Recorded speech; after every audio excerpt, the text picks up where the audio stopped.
Physiquement, je viens de ma lignée paternelle et maternelle, mais depuis que je suis né de nouveau, j'ai cru en Jésus, je suis rentré dans une nouvelle alliance par le sang précieux, pur, sans tache de Jésus de Nazareth le Christ.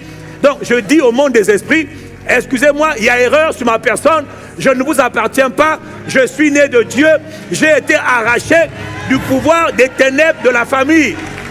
Donc, si dans ta famille, le totem, c'est le boa, excuse-moi, j'ai pas une bonne nouvelle pour toi, je ne t'appartiens pas, tu n'as pas le droit de me contrôler, tu n'as pas le droit de m'opprimer, tu n'as plus de droit sur moi. Je suis né dans une famille qui est condamnée par le célibat, condamnée par le divorce, condamnée par les maladies héréditaires, condamnée par l'asthme. D'accord, mais dans mon cas, cette loi est annulée. Cette loi ne marche plus.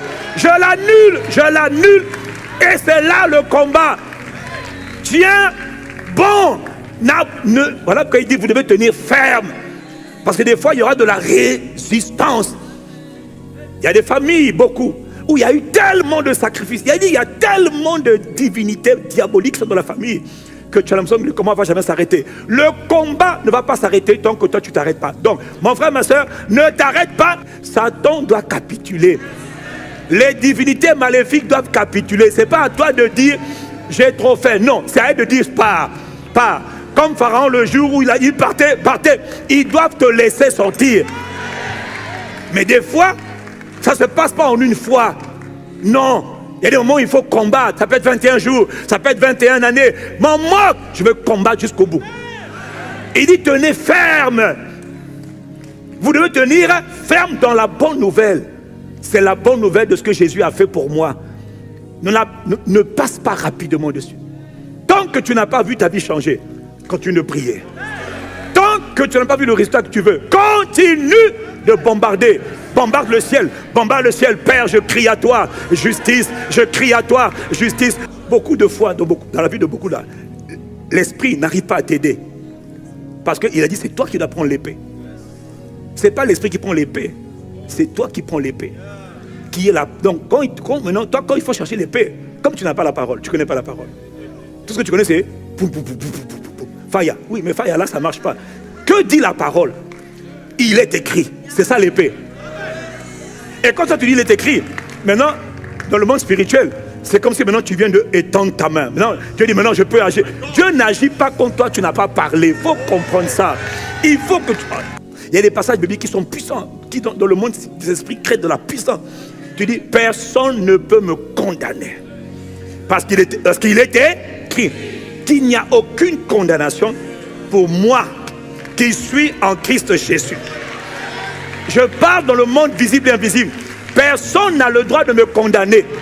Et celui qui m'a condamné, j'annule la parole de condamnation. Toi, tu as dit ça simplement. Mais tu viens d'envoyer ce qu'on appelle un décret. Et ce décret part dans les eaux, part dans les montagnes, part sur la terre, part sous la terre et annule tout ce qui avait été dit. Oh, dis avec moi le sang du Christ. C'est le nerf de la guerre. C'est le fondement. Il n'y a pas de vie spirituelle si tu ne comprends pas la nécessité, si tu ne comprends pas la puissance, si tu ne comprends pas le secret caché derrière le sang de Christ. Il y en a, si tu ne comprends pas que tout l'héritage nous a été donné parce que le Christ a souffert. C'est parce que le Christ a souffert, exactement comme le Père voulait qu'il souffre, que le Christ, après avoir accompli le sacrifice qui était attendu, a été ressuscité. La résurrection nous prouve que maintenant ce qu'il a fait a été réussi, a été accompli. Voilà pourquoi il a dit que tout est parfaitement parfait, tout est accompli, Jean 19, verset 30, que la dette a été totalement payée. Quelqu'un dit Amen. Et la dette a été payée en totalité. Donc tu n'es plus endetté. Et beaucoup de gens ne comprennent pas le mystère des dettes spirituelles. Beaucoup de gens ne comprennent pas le mystère, le secret caché derrière les dettes qu'on a héritées. Est-ce que je peux avancer? J'ai dit que le sang du Christ délivre les hommes la semaine dernière de l'autorité des ténèbres. Ça veut dire que le commandement, le pouvoir que Satan avait dans ta famille, dans ta vie, ce pouvoir lui a été enlevé. Quel que soit, parce que Jésus a été crucifié à cause de toi. S'il y avait des démons, s'il y avait des principautés qui régnaient dans ta famille, sur toi, ils ne doivent pas régner. Ils peuvent régner peut-être sur les autres, mais pas sur toi. Moi, je te parle des choses légales. Je te parle de ce que Jésus a fait légalement. Parce que le monde spirituel fonctionne sur la base de la légalité. C'est-à-dire la justice et le droit. Pas les émotions, mais le droit. Légalement, dis avec moi, légalement. Ça veut dire juridiquement, ton cas a été totalement réglé. Toute dette spirituelle que tu as, tout héritage maléfique que tu as hérité a été réglé par le sang précieux de Jésus. Donc l'ennemi, j'ai pris l'exemple des Crétois, j'ai pris l'exemple de la femme, la fille qui ressemble à sa mère, qui a les mêmes expériences que sa mère, qui a les mêmes expériences que les gens de la communauté. Non, ce n'est pas mon partage. Mon cas à moi est différent parce que je n'appartiens pas à ma lignée maternelle ou paternelle. Physiquement, je viens de ma lignée paternelle et maternelle, mais depuis que je suis né de nouveau, j'ai cru en Jésus, je suis rentré dans une nouvelle alliance par le sang précieux, pur santage de Jésus de Nazareth le Christ. Donc je dis au monde des esprits, excusez-moi, il y a erreur sur ma personne, je ne vous appartiens pas, je suis né de Dieu, j'ai été arraché du pouvoir des ténèbres de la famille.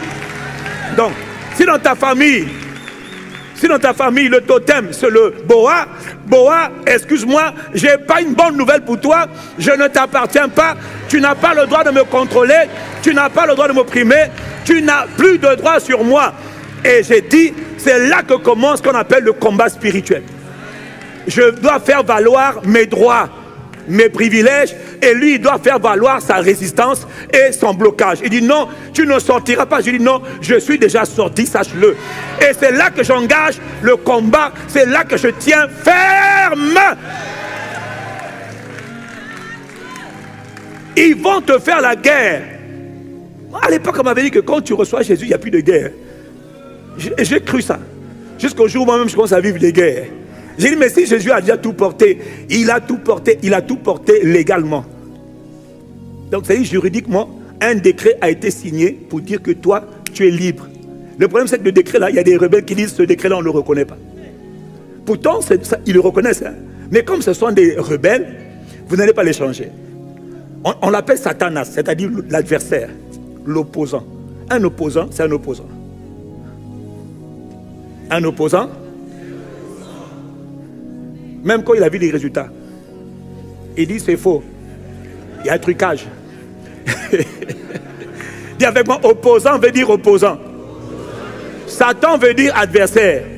Donc il ne va jamais dire oui, tu as raison. Lui, quand il dit sa raison, c'est la force. Toi, tu attends qu'ils disent oui, ok, non, pour qu'ils sortent là, on engage la force. On engage la force. Ce sont des rebelles. Le royaume des ténèbres est un royaume de gens rebelles, d'entités rebelles. Donc, eux, pour qu'ils obéissent, il faut que tu engages la force. C'est pas faillant. Donc, Jésus, par son sacrifice, c'est-à-dire par son sang, m'a délivré. Il t'a délivré. Quelqu'un dit Amen. Jésus, par son sang, nous a justifiés. Ça veut dire quoi? Quand quelqu'un veut t'accuser, il faut que toi, tu apprennes à dire toute forme d'accusation contre moi, annulée. Il faut que tu parles. Quelqu'un dit Amen. Il n'y a donc maintenant aucune. Donc qui peut te condamner? Qui peut dire que non, dans cette famille, il y a telle loi qui parle contre tous les descendants de la lignée? C'est vrai, mais en ce qui me concerne, la loi est abolie. Il faut que tu apprennes, il faut que tu sois conscient de ça. Il faut que tu sois conscient. Ça, c'est l'évangile, c'est la bonne nouvelle. C'est ça la bonne nouvelle. C'est ça la bonne nouvelle. Je suis né dans une famille qui est condamnée par le célibat, condamnée par le divorce, condamnée par les maladies héréditaires, condamnée par l'asthme. D'accord, mais dans mon cas, cette loi est annulée. Cette loi ne marche plus. Je l'annule. Et c'est là le combat. Tiens bon. Voilà pourquoi il dit vous devez tenir ferme. Parce que des fois, il y aura de la résistance. Il y a des familles, beaucoup, où il y a eu tellement de sacrifices. Il y a tellement de divinités diaboliques dans la famille que tu as l'impression que le combat ne va jamais s'arrêter. Le combat ne va pas s'arrêter tant que toi, tu ne t'arrêtes pas. Donc, mon frère, ma soeur, ne t'arrête pas tant que le combat n'est pas fini. Voilà pourquoi la femme que Jésus donne comme exemple dans Luc 18, elle n'a pas arrêté. Hein. Elle a dit, fais-moi justice. Jusqu'au jour où tu vas capituler. Elle dit, toi tu vas capituler. Le juge Dieu, toi tu vas capituler. Qui capitule? C'est le juge qui a capitulé. Satan doit capituler. Les divinités maléfiques doivent capituler. Ce n'est pas à toi de dire, j'ai trop fait. Non, c'est à elle de dire, pars. Comme Pharaon le jour où il a dit, partez. Ils doivent te laisser sortir. Mais des fois, ça ne se passe pas en une fois. Non.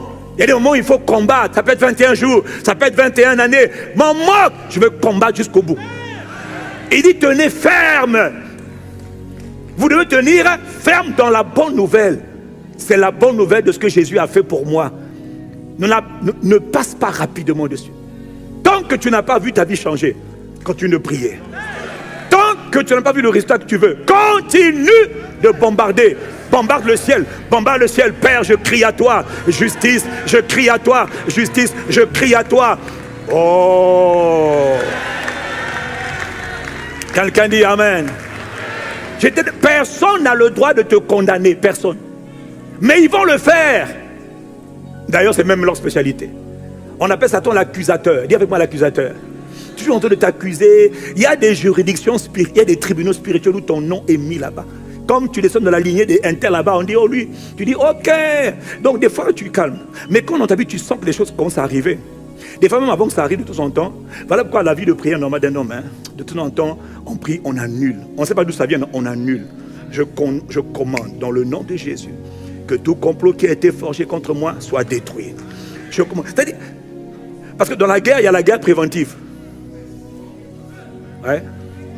Dans la guerre, il y a aussi la guerre préventive. C'est-à-dire qu'on fait la guerre avant qu'il ne commence.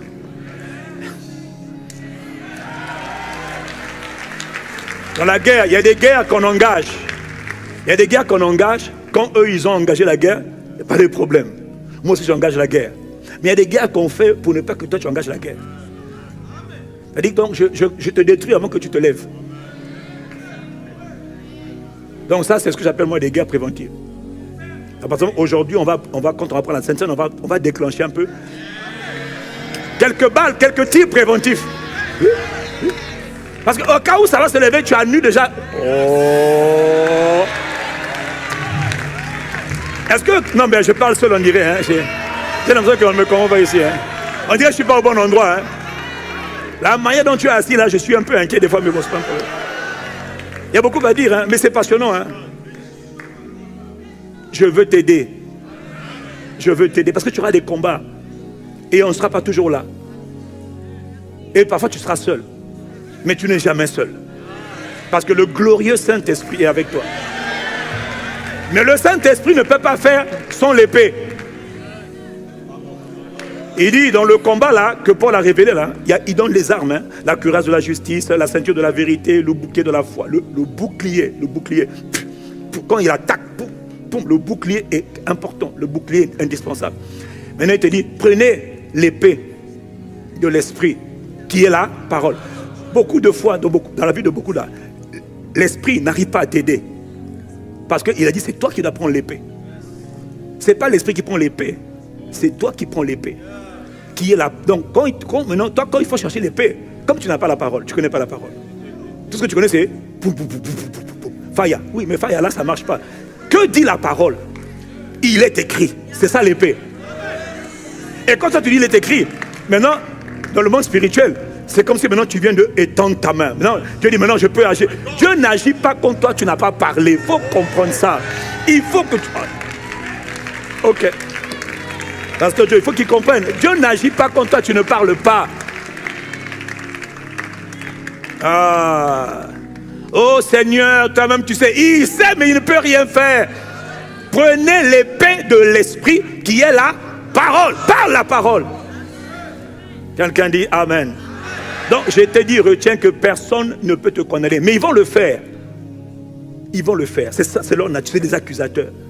Voilà pourquoi beaucoup de choses arrivent, parce que toi tu es ignorant. Et quand ça vient, ne sois pas inquiet.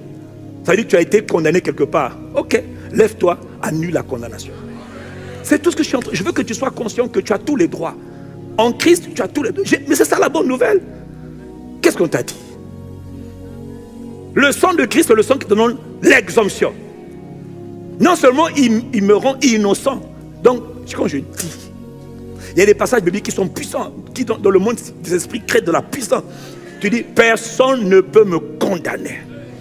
Parce qu'il était écrit qu'il n'y a aucune condamnation pour moi qui suis en Christ Jésus. Je parle dans le monde visible et invisible.